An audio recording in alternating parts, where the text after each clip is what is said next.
मेरा engineering made easy channel पे आपका बहुत बहुत स्वागत है। तो आज मैं आपसे डिस्कस करूंगा इलेक्ट्रिकल व्हीकल के बारे में।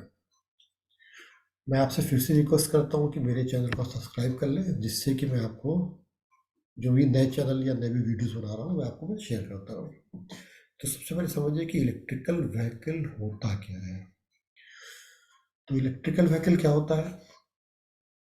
जब मैंने व्हीकल की बात करी, अभी तक मैंने आपसे व्हीकल की बात करी थी, ऐसे व्हीकल जो आईसी इंजन से चला करते थे। लेकिन अगर हम आईसी इंजन को हटा दें और उसकी जगह हम क्या लगा दें, मोटर लगा दें, तो ऐसे व्हीकल को हम लोग इलेक्ट्रिकल व्हीकल कहते हैं। तो लिखा हुआ यहाँ पे, electrical vehicle is one that operate on an electric motor instead of electrical combustion engine is called the electrical vehicle. उसको हम लोग इलेक्ट्रिकल व्हीकल कहते हैं। और जो भी आपके रेल व्हीकल होते हैं, सरफेस यानी कि जो सड़क पे चलते हैं या पानी के अंदर चलते हैं, एयरक्राफ्ट चलते हैं, इलेक्ट्रिक स्पेस क्राफ्ट होते हैं, सब इलेक्ट्रिक व्हीकल की श्रेणी में आते हैं, क्योंकि ये सब मोटर से चलते हैं। और जितने भी इलेक्ट्रिक व्हीकल होते हैं, इनको पावर कहाँ से मिलती है? इनको जो इलेक्ट्रिसिटी या बिजली जो मिलती है, इनको पावर जो मिलती है, वो बहुत सारे सोर्सेस से मिल सकती है। जैसे बैटरी से मिल सकती है, या सोलर पैनल से मिल सकती है, या फ्यूल सेल से मिल सकती है, और कोई इलेक्ट्रिक जनरेटर से मिल सकती है, जो कि fuel which convert fuel to electricity. मतलब मेरा मतलब कहने का ये है कि जो भी इलेक्ट्रिकल व्हीकल है, उसमें जो भी मोटर लगी है, मोटर को जो पावर मिलेगी, या तो बैटरी से मिलेगी, या सोलर पैनल से मिलेगी, या फ्यूल सेल से मिलेगी, या जनरेटर से मिलेगी। तो इस तरह से इलेक्ट्रिक व्हीकल की डेफिनेशन ये होती है कि जिसमें इंटरनल कंबस्शन पार्ट नहीं होते, उसको हम लोग इलेक्ट्रिकल व्हीकल कहते हैं। इलेक्ट्रिकल व्हीकल जो होते हैं, अब इसको हम लोग कुछ तरह से क्लासीफाई कर सकते हैं, या हम कह सकते हैं कि जो इलेक्ट्रिकल व्हीकल है, इसको हम लोग कहते हैं प्लग इलेक्ट्रिक व्हीकल। जैसे plug electric vehicles, plug electrical vehicle क्या होते हैं? प्लग इलेक्ट्रिकल व्हीकल का मतलब क्या होता है कि इसमें any motor vehicle that can be recharged from any external sources of electricity। मतलब हम जो भी व्हीकल के अंदर जो भी मोटर है, जो भी बैटरी है, उसको हम किसी बाहर के सोर्स से रिचार्ज कर रहे हैं, तो उसको हम लोग कहते हैं प्लग इन इलेक्ट्रिकल व्हीकल। अब ये भी जो है दो तरह से कैटेगराइज किया जाता है। एक होता है plug in hybrid electrical vehicle, एक होता है battery electrical vehicles. Plug in hybrid electrical vehicle का मतलब क्या होता है कि it is a hybrid electrical vehicle whose battery can be recharged by plugging it into an external source। मतलब किसी बाहर का सोर्स से हम इसको चार्ज कर रहे हैं, तो उसको हम लोग कहते हैं plug in hybrid electrical vehicles. दूसरा होता है battery electrical vehicle. Battery electrical vehicle और ऑल इलेक्ट्रिकल व्हीकल ये type of electrical vehicle that only use chemical energy stored in the rechargeable battery pack. मतलब कहने मतलब है, इस बैटरी को हम बाहर से चार्ज नहीं कर रहे हैं, इस बैटरी के हम केमिकल फ्यूल को चेंज कर देते हैं। मतलब बैटरी को ही चेंज कर देते हैं हम लोग। तो इसे कहते हैं बैटरी इलेक्ट्रिक व्हीकल। तो battery plug in hybrid electric vehicle का मतलब होता है कि जो भी इसके अंदर बैटरी है, हम उसको बाहर से चार्ज कर रहे हैं, किसी एक्सटर्नल सोर्स से चार्ज कर रहे हैं। और बैटरी इलेक्ट्रिकल व्हीकल का मतलब क्या होता है कि हम जो है इसको पूरी पूरी बैटरी हम चेंज कर रहे हैं। इसका मतलब इसके अंदर क्या होता है, कोई भी इंटरनल कंबशन इंजन नहीं होता है। अब अगर हम इसके थर्ड पॉइंट की बात करें, जनरली जितने भी ट्रक होते हैं और हमारे जो है स्कूटर मोपेड होते हैं, सब हमारे बैटरी इलेक्ट्रिकल व्हीकल्स ही होते हैं। अब इसके क्या एडवांटेज होते हैं? देखिए, इसको एडवांटेज को मैंने कई भागों में डिवाइड किया है। अगर हम इन्वायरमेंटल इशू देखें कि इन्वायरमेंटल इशू पे इसके क्या फ़ायदे होते हैं, देखिए सबसे पहले होता है कि potential to reduce greenhouse gas. मतलब जब भी फ्यूल जलेगा तो क्या होता है, तो हम लोग जैसे इंटरनल कम्बशन इंजन में पेट्रोल और डीजल हम यूज़ करते हैं, फ्यूल जलता है तो क्या होता है, उसमें कार्बन डाइऑक्साइड बनता है, कार्बन मोनोऑक्साइड बनता है, और ये इन्वायरमेंट में जाके पोल्यूशन फैलाता है। इसे कहते हैं ग्रीन हाउस गैसेस। तो इसका मतलब क्या हुआ कि जब हम इलेक्ट्रिकल व्हीकल यूज़ करेंगे तो हम पेट्रोल डीजल यूज़ नहीं करेंगे, तो ग्रीन हाउस गैस यानी CO2 और CO का इमिशन नहीं होगा। तो ये लिखा हुआ have the potential to reduce greenhouse gas emission, reduce health effect from air pollution. Obviously जब गैस का इमिशन होगा तो एयर का भी पोल्यूशन होगा, तो हेल्थ हमारी का इफेक्ट पे कम से कम पड़ेगा। Reduce dependency on the petroleum. Obviously कि जब इंटरनल कंबशन इंजन हमारे पास नहीं होंगे तो हमें पेट्रोल या डीजल की कम से कम खर्चा होगा, तो हम उसके ऊपर हमारी डिपेंडेंसी खत्म हो जाएगी। तो ये जो एडवांटेज है, these advantage are for the pollution wise. अगर हम बैटरी एनर्जी एफिशिएंसी वाइज देखें हमें क्या फ़ायदा मिल रहा है, तो बैटरी एनर्जी एफिशिएंसी वाइज हमने अगर देखते हैं इसके अंदर कि अगर कोई भी गाड़ी खाली खड़ी हुई है तो इंटरनल कंबशन इंजन पे लगा हुआ है, तब भी इसमें फ्यूल का कंजम्पशन होता है। यानी internal fuel combustion engine will consume fuel even when the vehicle is stationary. अगर व्हीकल खड़ा हुआ है फिर भी हमारा फ्यूल का कंजम्पशन होता है। जबकि इलेक्ट्रिकल व्हीकल में क्या होता है, the energy is not consume when it is stationary. इसका मतलब गाड़ी अगर खड़ी है तो बैटरी इलेक्ट्रिकल व्हीकल में एनर्जी का कंजम्पशन नहीं होता है। उसके बाद इलेक्ट्रिकल व्हीकल की जो एफिशिएंसी होती है वो 3 times higher than internal combustion engine. मतलब जो इसमें जो एफिशिएंसी होती है इसकी 3 गुना ज़्यादा होती है किसकी, बैटरी की गाड़ी की। तो ये हो गई बैटरी की एनर्जी एफिशिएंसी रिगार्डिंग क्या क्या हमारे फायदे हैं। तीसरा मैकेनिकल एडवांटेज हमें क्या क्या मिलता है। सबसे पहले क्या एडवांटेज होता है इसके अंदर कि लेसर वाइब्रेशन। आईसी इंजन की गाड़ियों में वाइब्रेशन बहुत ज़्यादा होता है, इलेक्ट्रिकल व्हीकल की गाड़ी में वाइब्रेशन नहीं होता है। लेजर नॉइस, जब पिस्टन और कम चलेगा और आपका क्रैंकशाफ्ट घूमेगा, कनेक्टिंग रॉड घूमेगी तो नॉइज़ होगा, शोर होगा, लेकिन बैटरी गाड़ी में कोई भी शोर नहीं होता है, लेसर नॉइज़। तीसरा क्या है, मोटर की गाड़ियों में टॉर्क की रिक्वायरमेंट कम होती है, लेकिन आईसी इंजन में ज़्यादा टॉर्क लगाना पड़ता है क्योंकि इसमें गियर बॉक्स भी होता है और टॉर्क कन्वर्टर भी होता है। उसके बाद चौथा पॉइंट क्या है, electrical motors are mechanically very simple and often achieve 90% energy conversion efficiency over the full range of speed and power output and can be precise controlled।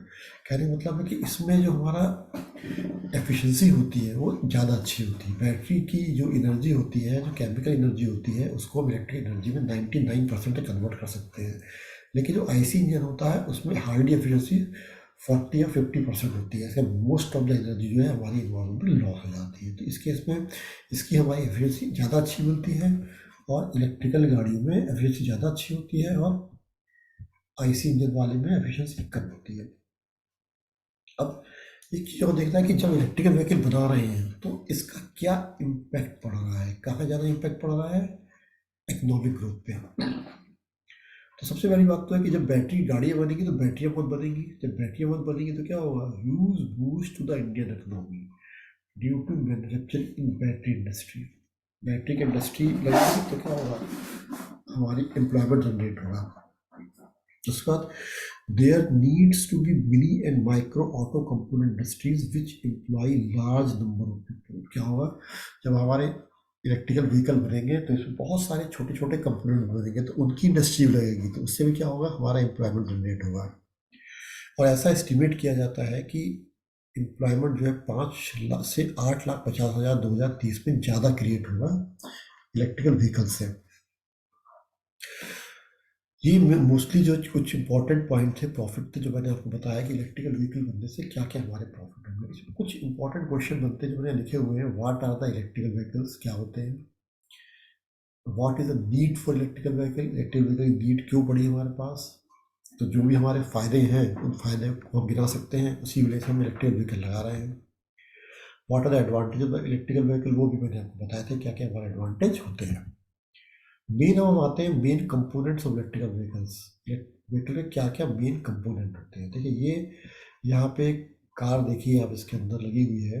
इस कार में आप एक एक करके कंपोनेंट देख सकते हैं, कौन कौन से कंपोनेंट इलेक्ट्रिकल व्हीकल में हम लोग मेन करके हमने लगा रखे हैं।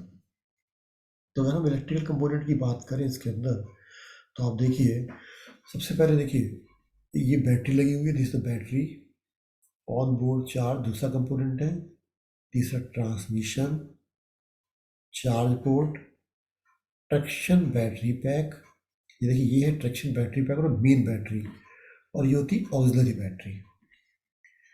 उसके बाद इलेक्ट्रिक ट्रैक्शन मोटर, मोटर वो होती है जिससे हमारी व्हील जुड़ी होती है, power electronic controller, DC DC converter और थर्मल सिस्टम कूलिंग, यानी कुल मिलाकर के करीब ये 1 2 3 4 5 6 7 8 9 करीब 9 to 10 कंपोनेंट होते हैं जो हमारे इलेक्ट्रिकल व्हीकल में लगे होते हैं।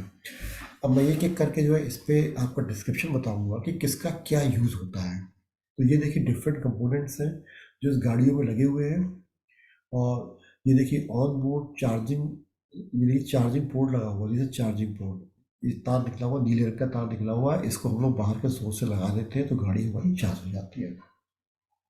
उसमें यहाँ पे ऑन बोर्ड चार्जर लगा हुआ है, चार्जर, ये देखिए जैसे चार्जर, ठीक है ना। अब इसका क्या यूज़ होता है, हर कंपोनेंट का अपना अपने क्या यूज़ है वो मैं आपको बताता हूँ एक एक करके। इस डायग्राम को आप ढंग से नोट कर लीजिए, समझ लीजिए, उसके बाद मैं आपको बताता हूँ कि क्या चार्जर का इसका यूज़ होता है, हर कंपोनेंट का इसका आपस में क्या यूज़ है। तो देखिए एक था ट्रैक्शन बैटरी पैक, तो ट्रैक्शन बैटरी पैक का क्या यूज़ है, देखिए ट्रैक्शन बैटरी पैक का क्या यूज़ है। ट्रैक्शन बैटरी पैक क्या करता है कि इसमें, इसको हम लोग इलेक्ट्रिकल व्हीकल के नाम से भी जानते हैं, इलेक्ट्रिकल व्हीकल बैटरी भी कहते हैं इसको। ये मोटर को चलाता है, it power the electric motor of the electric vehicles, ठीक है। तो ट्रैक्शन बैटरी पैक को हम लोग इलेक्ट्रिकल व्हीकल बैटरी भी कहते हैं। ये मोटर को चलाता है, it powers the electric motor of the electrical vehicle, मतलब मोटर को पावर देता है, इसका मतलब है मोटर को पावर देता है। उसका बैटरी क्या होती है, ये battery act as a external electrical storage system, मतलब इसमें इलेक्ट्रिकल एनर्जी भरी रहती है, हालांकि इसमें जो एनर्जी होती है वो केमिकल एनर्जी के फॉर्म में होती है, लेकिन हम मान सकते हैं इसमें इलेक्ट्रिक एनर्जी होती है क्योंकि ये मोटर को चलाती है। इसके बाद बैटरी जो होती है store energy in the form of DC current, मतलब बैटरी से जो भी एनर्जी मिलती है वो डीसी की फॉर्म मिलती है। इसका the life and operation of the battery depends on A design, मतलब बैटरी कितनी आपकी, कौन सा बैटरी हमने यूज़ किया है, कितनी बड़ी बैटरी है, कौन सा हमने इलेक्ट्रोलाइट यूज़ किया है, तो ये सब डिपेंड करता है बैटरी की लाइफ के ऊपर। तो बैटरी कैसी है और हमने कौन सा मेटल यूज़ किया है उसके ऊपर बैटरी की लाइफ डिपेंड करती है। दूसरा हमारा कंपोनेंट जो आता है वो आता है हमारा डीसी डीसी कन्वर्टर। अब एक्चुअली हमारी बैटरी होती है वो हमारे हमें जो है कांस्टेंट वोल्टेज सप्लाई करती है। तो जो बैटरी होती है हमारी कांस्टेंट वोल्टेज सप्लाई करती है, लेकिन हमारी व्हीकल्स में but different components of the vehicle have different requirement, मतलब पूरी गाड़ी में बहुत सारे कंपोनेंट लगे होते हैं जहाँ पे डिफरेंट वोल्टेज की डिफरेंट करंट हमें भेजनी पड़ती है। तो यहाँ पे डीसी कन्वर्टर क्या करता है, इस converter distribute the output power that is coming from the battery to a required level, यानी कन्वर्टर क्या होता है, जिस तरह कितनी वोल्टेज और करंट जिस कंपोनेंट को चाहिए होती है वो हमारा डीसी कन्वर्टर उसको भेज देता है। It also provide the voltage required to the charge the auxiliary battery, एक एक्स्ट्रा बैटरी और लगी रहती है जो हमारी इमरजेंसी में काम आती है, उसको भी जो है ये वोल्टेज सफिशिएंट वोल्टेज देकर के बैटरी को चार्ज करता है। तो ये हमारा काम होता है डीसी कन्वर्टर का। अब हमारा जो नेक्स्ट कंपोनेंट आता है, ये देखिए डीसी कन्वर्टर लगा हुआ है, जैसे डीसी कन्वर्टर। अब आता है इलेक्ट्रिक मोटर। इलेक्ट्रिक मोटर क्या होती है, देखिए what is the electric motor. Electric motor की अगर मैं बात करूं तो इलेक्ट्रिक मोटर तो इसकी हर्ट होती है, इसकी हर्ट होती है इलेक्ट्रिक मोटर पूरी गाड़ी की, क्योंकि इलेक्ट्रिक मोटर जो होता है मेन कंपोनेंट होता है किसका, इलेक्ट्रिक व्हीकल्स का। मोटर क्या करता है, मोटर कन्वर्ट करता है electrical energy into kinetic energy, क्यों, क्योंकि ये किसको, व्हील को रोटेट करता है, तो ये व्हील को रोटेट करता है, व्हील को काइनेटिक एनर्जी, व्हील जो एनर्जी होती है काइनेटिक एनर्जी व्हील में अवेलेबल रहती है, और मोटर में इलेक्ट्रिक एनर्जी अवेलेबल होती है, यानी इलेक्ट्रिकल मोटर से व्हील चलती है, मतलब electrical energy mechanical energy kinetic energy में कन्वर्ट होती है। उसके बाद इलेक्ट्रिक मोटर जो होता है वही मेन कंपोनेंट होता है जो डिफरेंशिएट करता है electric car from the conventional car. जो कन्वेंशनल कार होती है उसमें मुकाब मोटर नहीं होती है, लेकिन जो इलेक्ट्रिकल व्हीकल होता है उसमें मोटर होती है। यही सबसे बड़ा डिफरेंस होता है। सबसे बड़ा इसमें इंपॉर्टेंट फीचर होता है इलेक्ट्रिकल व्हीकल में कि मोटर के साथ रीजनरेटिव ब्रेकिंग मैकेनिज्म होता है। रीजनरेटिव ब्रेकिंग मैकेनिज्म कहने का मतलब होता है कि जब हम ब्रेकर लगाते हैं गाड़ी के ऊपर, तो जो हमारी काइनेटिक एनर्जी वेस्ट होने वाली होती है, अगर रीजनरेटिव ब्रेकिंग नहीं हो, खाली ब्रेकिंग सिस्टम होंगे और चलती गाड़ी में ब्रेक लगाएंगे तो उसकी kinetic energy heat energy loss हो जाएगी। लेकिन अगर हमारी रीजनरेटिव टाइप के ब्रेकिंग लगे हुए हैं, इसका मतलब जो हमारी काइनेटिक एनर्जी है वो फिर से इलेक्ट्रिक एनर्जी में कन्वर्ट होकर के बैटरी में स्टोर हो जाएगी। तो इसे कहते हैं रीजनरेटिव ब्रेकिंग सिस्टम। तो ये सबसे बड़ा इसमें हमारा फायदा होता है। नेक्स्ट हमारा होता है जो पार्ट आगे वो आगे चार्जिंग पोर्ट। चार्जिंग पोर्ट भी एक बहुत इंपॉर्टेंट कंपोनेंट होता है। ये देखिए चार्जिंग पोर्ट है ये। चार्जिंग पोर्ट का जैसे नाम ही दिया हुआ है चार्जिंग पोर्ट। चार्जिंग पोर्ट का मतलब होता है कि it the charge port connect करता है the electrical vehicle to the external supply. मतलब कार से बाहर की तरफ तार निकला होता है, जब हमें चार्ज करना होता है तो एक्सटर्नल सॉकेट से इसको जोड़ देते हैं, तो it charge the battery pack. ये कहाँ होता है? Charging port is sometime located in the front और rear part of the vehicle. Vehicle के फ्रंट में होता है, व्हीकल के रियर पार्ट में होता है। जैसे जिस हिसाब से हमें जगह मिलती है उसी हिसाब से हम इसको लगा देते हैं गाड़ी के अंदर। तीसरा जो इम्पोर्टेंट पार्ट होता है वो इसके अंदर on board charger is the on board charger. On board charger क्या होता है? ऑन बोर्ड चार्जर जो होता है हमारा वो it is used to convert AC supply received from the charger port to the DC supply। यानी कि हमारी जो बैटरी चार्ज होती है वो डीसी सप्लाई से चार्ज होती है। तो ये क्या करता है, जो भी हमें इलेक्ट्रिक बिजली मिलती है चार्ज करने के लिए, उसको पहले ये डीसी में कन्वर्ट कर देता है और बैटरी को देता है। ये कहाँ पे होता है? ये on board charger is located installed inside the car, car के अंदर होता है। और ये बैटरी ये एक monitor various battery characteristic and control the current flowing inside the battery pack. और ये भी मॉनिटर करता है कि बैटरी जब चार्ज हो जाए तो उसमें चार्जिंग को बंद कर दें, अदरवाइज ये बैटरी हमारी खराब हो सकती है। तो बैटरी की करेक्टरिस्टिक के हिसाब से ये उसको करंट को फ्लो कराता है, उसको चार्ज करता है। नेक्स्ट इसमें जो इम्पोर्टेंट कंपोनेंट आया है वो होता है कंट्रोलर। कंट्रोलर क्या होता है देखिए, इस तो कंट्रोलर भी इसका बहुत ही इंपॉर्टेंट कंपोनेंट होता है। Controller it perform and the regulation of electric energy from the battery to the electric motor. ये एनर्जी जो है बैटरी से इलेक्ट्रिक मोटर तक पहुंचाता है। किस तरह से? It the pedal set by the driver determine the speed of the car and the frequency of the variation of voltage that is input to the motor. कहने का मतलब है कि हमारी गाड़ी की स्पीड घटती बढ़ती रहती है, तो घटती बढ़ती रहेगी उसी हिसाब से ये मोटर को करंट देता है। तो ये मोटर की करंट को रेगुलेट करता है। किस हिसाब से रेगुलेट करता है? गाड़ी की स्पीड के हिसाब से। तो जो इलेक्ट्रिक कार की जो वर्किंग होती है वो टोटली डिपेंड होती है हमारी पावर कंट्रोलर के ऊपर। यानी गाड़ी की स्थिति को कंट्रोल करता है हमारा पावर कंट्रोलर। नेक्स्ट जो हमारा इसमें पार्ट आया है, कंपोनेंट है, वो है हमारा ऑक्सिलरी बैटरी। ऑक्सिलरी का नाम ही है auxiliary battery.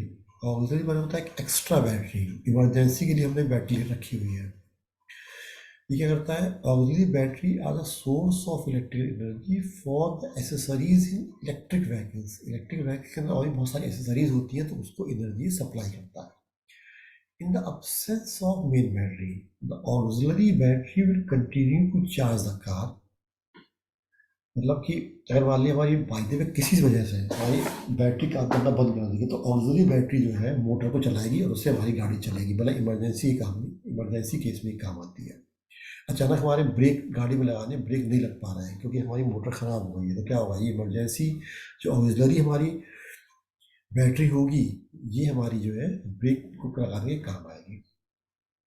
It prevent the voltage drop produce during engine start from the affecting the electrical system. यानी होता है कि जब इस में गाड़ी को में हम बहुत स्टार्ट करते हैं तो बहुत ज़्यादा उसको वोल्टेज चाहिए होती है, बहुत ज़्यादा टॉर्क चाहिए होता है, तो मेन बैटरी की जो वोल्टेज होती है एक जगह ड्रॉप हो जाती है। तो उसको सस्टेन करने के लिए ऑक्सिलरी जो है बैटरी होगी, वो अपनी एनर्जी को ट्रांसफर करेगा और वोल्टेज को सस्टेन करेगा, जिससे हमारी गाड़ी आसानी से स्टार्ट हो जाए। तो ये काम होता है ऑक्सिलरी बैटरी का। नेक्स्ट हमारा जो इसके अंदर पार्ट होता है वो आता है हमारे पास कि थर्मल सिस्टम कूलिंग।